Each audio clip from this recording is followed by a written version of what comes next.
Walang nagdilig. Pero buti bumabawi. O yan, may bulaklak na siya. Hindi ko alam kung mabubunga ito.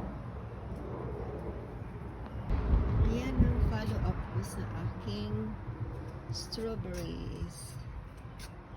My strawberries. Ayan o. May hinog na naman. May hinog na ulit. Ayan. Ito medyo malaki. Oh, sana ganyan kalalaki lahat. Oh. Malaki siya. Yan siya.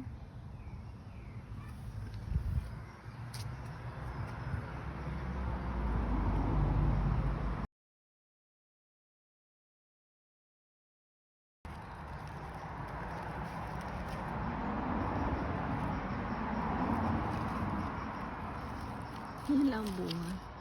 Kunti lang. Kunti lang ang bunga.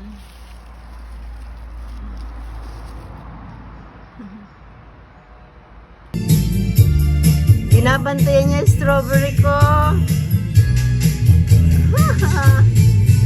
Binabantayan niya yung strawberry ko. Na maliwanagon. Ikaw binabantayan mo yung strawberry ko. Ayan ang strawberries Oh, binabantayan niya. Dito sa Ala, pupunta na sa ano? Pupunta na siya dun sa ano? Sa cherries. Ano yan? Punta na dun sa cherries. Okay, let's visit our strawberries. Ayan, medyo pula-pula na. And this one is already ripened. So, let's harvest. Ibang klase ito. Ayan mo, maputla siya pag ano, ilaw pa. Tapos pag hinog na, pulang-pula. Oh, it's too red. Tapos, eto, ay konti pa, 2 days pa siguro. Hindi pa yan masyado. Eto, pwede na ba? Hindi ko muna pitasin. Ito pwede na. Pwede na siyang pitasin.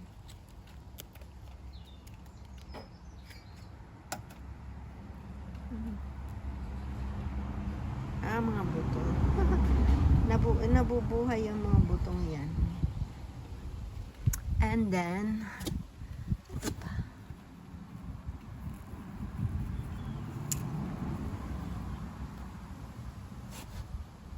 Tapos ito, ay hindi pa. Ito, super red na. Ba't kaya ayaw mapitas?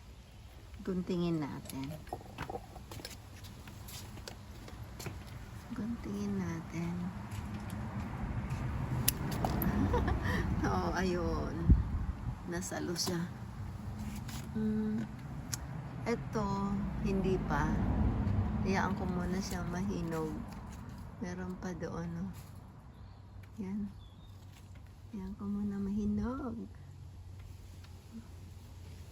Yan pa lang. Ito. Ay, may kumain. Siguro yung ibon na naman, oh. Hayaan ko na siya dyan. May kumain na sa kanya. Hayaan ko na. That's for the birds. May ka-share kasi talaga ako dito. Yung birds. That's all for now. I'm going to visit my what is it called? Cherry. My cherry tree. Ayan siya. Oh, hinog na. Hinog na. Titikman natin kung pwede nang pitasin. I'll taste it first. Para hindi masayang kung matamis na. Hindi ko napakita. Pwede na. Kinain ko na. Pero dapat ganito. Dapat ganito.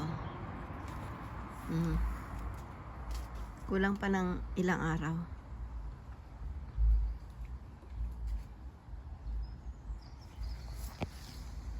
Ito, oh.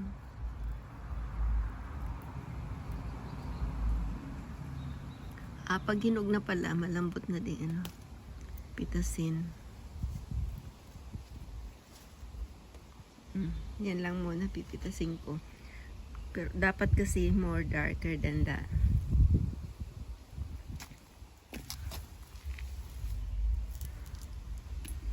So, my harvest for today. My harvest for today, strawberry and cherries. Yan, maganda to sa arthritis. Gamot sa arthritis ang cherry. Ayan. Pa ako dito.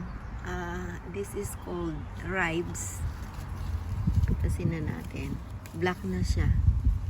Ayan. Kunti lang naman ang bunga niya kasi bago lang ito. Saka, alam mo naman, yung kasosyo ko dito, yung mga ibon. So, yan, hindi pa masyadong black. So, hindi pa siya pwede. Titignan ko kung may ititira sa akin ng mga ibon. Kunin ko yung isang piraso. Ay, nalaglag.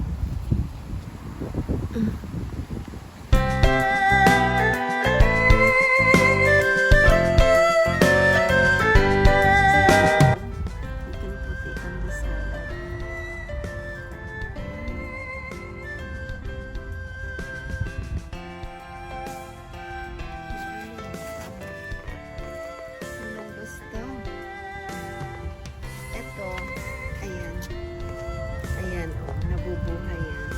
Madali lang itong buhayin. Look at my mint. Ang laki, oh. Isang beses ka lang magtatanim tapos rose ulit.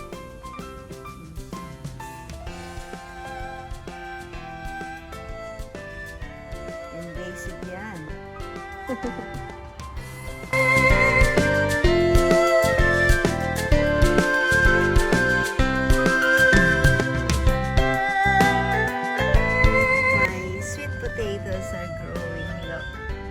Too slow. That's getting there. Look at that. That is sweet potatoes. Another one there. One more there. And a tiny one there. And I don't know if it will be growing over here as well. So I have 1, 2, 3, 4, 5 pots of sweet potatoes. Lemon or calamon din.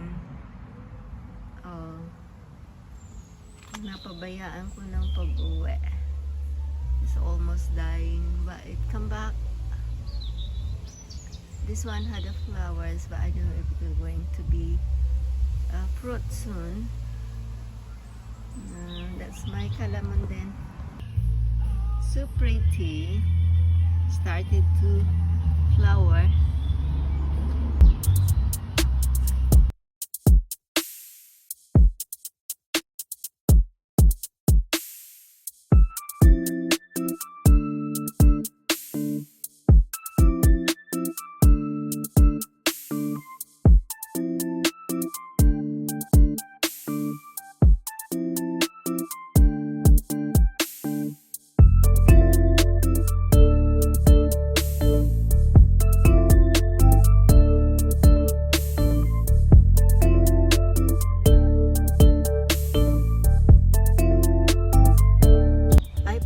Pak Choy, look what happened. It was eaten by the slugs. Oh, look at that. It's gone. It hurts me. Look, it's all gone. And look. That is all fallen. And I found them. Look. Ayan, ang lalaki ng slugs. They had eaten my Pak Choy. Ayan o. Naghahanap pa ako ng iba. At to, nauubos ng ibon. Yun na lang natira. Konti ang bunga ngayon. Okay lang, para sa ibon na lang.